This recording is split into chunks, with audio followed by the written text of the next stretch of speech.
नमस्कार, मधुबन गार्डनमध्ये आपले स्वागत। शोभिवंत आणि सुंदर दिसणारं एक फुलझाड म्हणजे झेंडू। दसरा दिवाळी या सणातील मानाचं फूल म्हणजे झेंडू। झेंडूची फुले आपल्या परंपरा, भरभराट आणि आनंदाचं प्रतीक आहेत। तोरण, कार्यक्रमातील सजावट तसंच फुलांच्या रांगोळीमध्ये भरगच्च दिसण्यासाठी झेंडू वापरला जातो। झेंडू म्हटलं की आतापर्यंत लाल, पिवळा आणि केसरी हे रंग आपल्या डोळ्यासमोर येत असत। पांढऱ्या रंगाचं सुद्धा झेंडूचं फूल असतं हे मला माहीत नव्हतं। माध्यमांवरच्या चर्चा आणि तुम्ही सबस्क्रायबर्स मला असे नवनवीन विषय मिळवून देता। 1-2 वर्षापूर्वी मी पांढऱ्या झेंडूचा फोटो पाहिला होता आणि तेव्हापासून तो मिळवण्याच्या प्रयत्नात होते। परवा एकाने विचारलं, पांढऱ्या झेंडूचे बी देऊ का? मी ते लगेच मागवून घेतले। बिया लावतानाही मातीपेक्षा मनाची जास्त तयारी करावी लागली। उगवून येईल की नाही, पांढराच असेल की नाही, असं मनात म्हणतच शक्य तितका चांगला वाफा तयार केला। बी पेरून रोपे तयार करून ती त्या वाफ्यात लावणे, इथपासून ते छानपैकी गोंडेदार झेंडू बागेत फुलवणे हा छोटासा प्रवास मी या व्हिडिओत सांगणार आहे।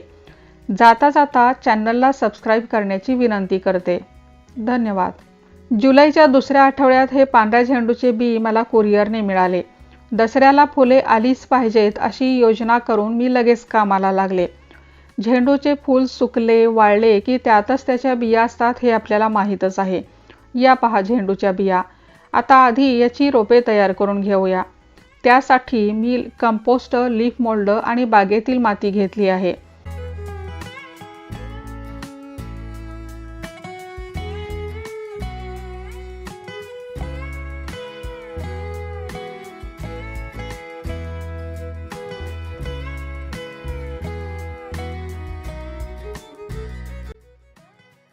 रोपे तयार करण्यासाठी हा असा ट्रे घेतला आहे।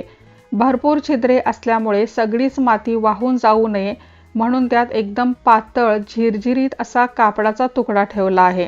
फळभाज्यांची रोपे तयार करण्याच्या ट्रेमध्येही झेंडूची रोपे तयार करता आली असती, पण एकाच कप्प्यात जास्त बिया पडून रोपांची गर्दी होऊ नये म्हणून मी असा पसरट ट्रे निवडला आहे। एका मोठ्या टबमध्ये माती, कंपोस्ट आणि लीफ मोल्ड घेतले।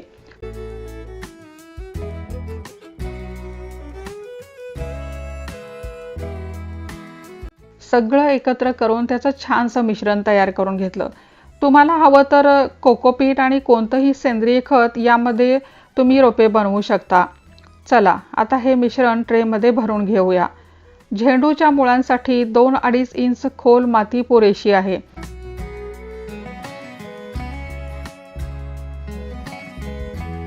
रोपे निरोगी उगवण्यासाठी मातीमध्ये आत्ताच बुरशीनाशक टाकून ते व्यवस्थित पसरून घेऊया।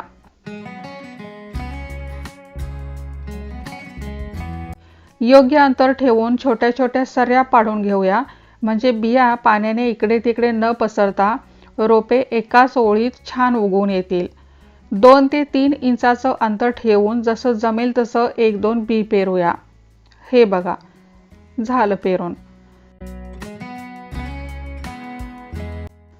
आता बाजूच्या मातीने बिया झाकून टाकूया आणि माती संपूर्ण भिजेल अशा पद्धतीने पाणी घालूया।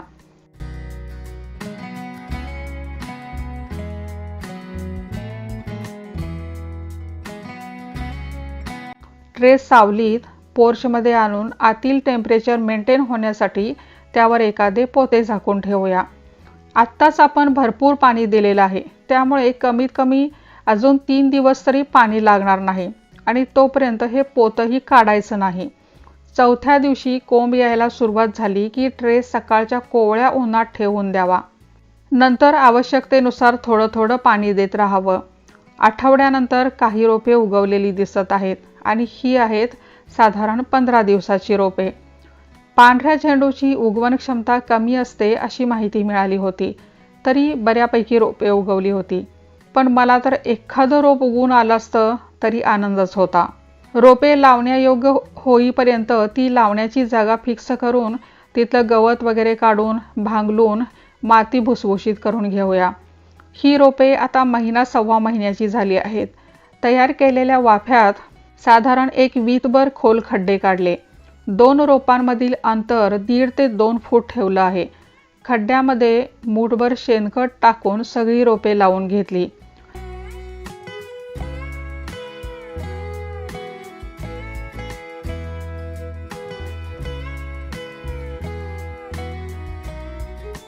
पहिले पाणी देताना त्यात अगदी आवर्जून बुरशीनाशक टाकलं आहे.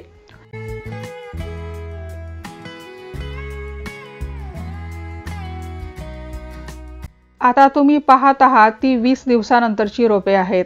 झेंडूला दिवसातील 5 ते 6 तासांचं ऊन आवश्यक आहे. त्यामुळे रोपे लावताना अगदी योग्य अशीच जागा निवडली आहे.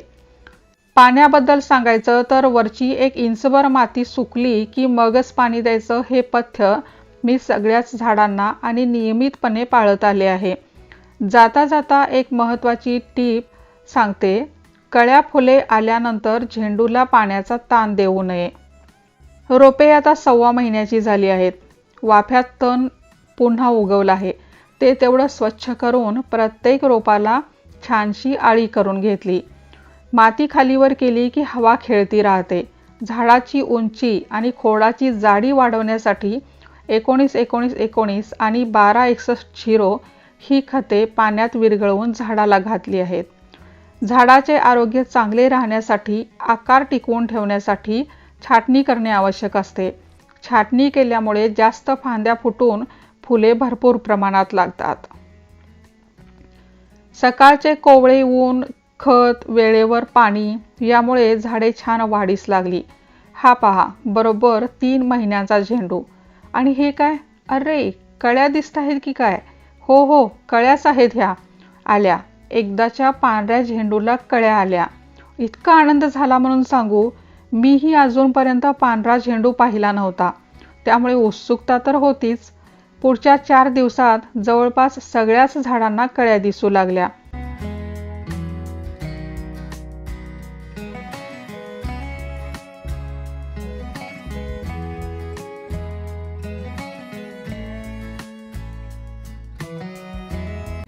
फुले चांगली फुलण्यासाठी कॅल्शियम अर्थात चुना आणि बोरॉन पाण्यात मिसळून सगळ्या झाडांना घातलं.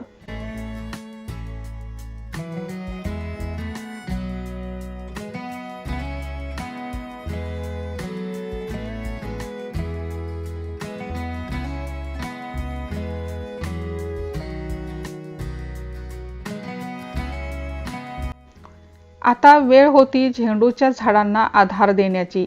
फुलांच्या ओझ्याने झाड कोलमडू नये म्हणून आधार देणं गरजेचं आहे. 4ही बाजूंनी माती बुंध्याजवळ एकत्र करून खोडाला आधार देता येतो.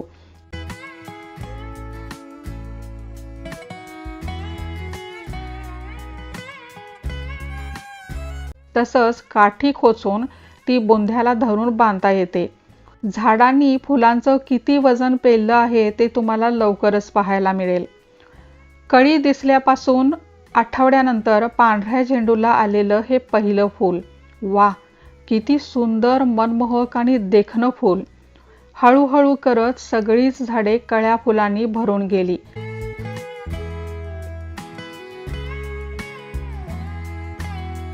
ऑफ व्हाईट रंगाची समृद्ध रंगछटा आणि आतल्या अतिशय फिक्कट पिवळ्या रंगामुळेच की काय, या झेंडूला व्हॅनिला मेरीगोल्ड असं म्हणतात.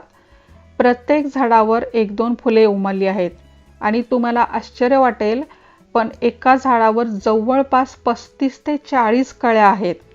एकदा उमलल्यानंतर पुढच्या 2-3 दिवसात त्याचा अतिशय सुंदर असा गोंडा तयार होतो. म्हणजे आतल्या सगळ्या पाकळ्या हळूहळू उमलून फूल असे टप्पोरे दिसू लागते. बघा बरं, कसलं भारी दिसते. आज घडीला जवळजवळ सगळीच फुले उमलली आहेत. आहाहा, काय ते सौंदर्य.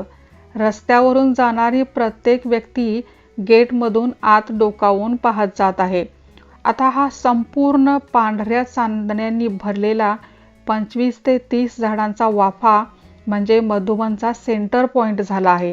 किती फोटो व्हिडिओ घेतले तरी मन भरत नाही.